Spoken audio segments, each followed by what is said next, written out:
Kamusta mga kaibigan? Ako si Junrel Grospe at narito tayo sa bagong episode ng ating podcast. Sa araw na ito, ating tatalakayin ang napakahalagang bahagi ng ating buhay sa paaralan, ang campus journalism.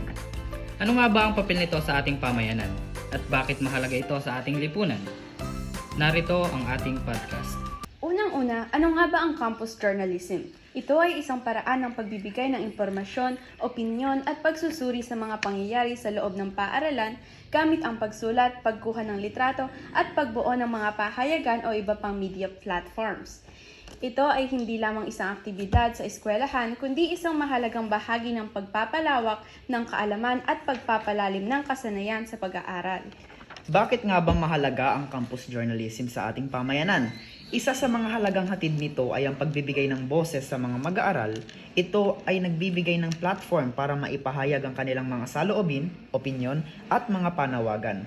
Bukod dito, nagiging daan din ng campus journalism upang mabigyan ng tamang impormasyon ang mga mag-aaral at kahit na ang buong komunidad.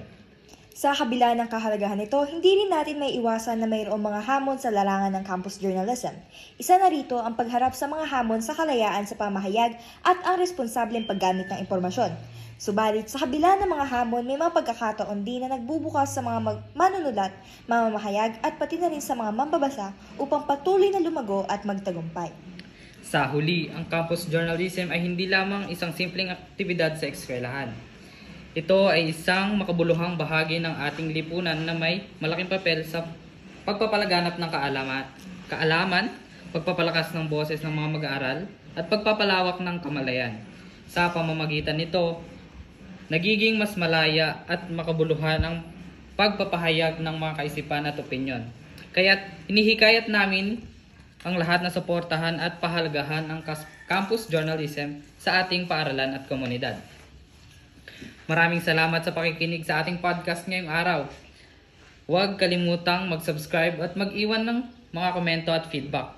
Hanggang sa susunod na episode, ito si Junrel Grospe na nagsasabing maging aktibo sa pagpapahayag at pagpapatuloy na magbigay ng boses sa pamamagitan ng campus journalism. Paalam!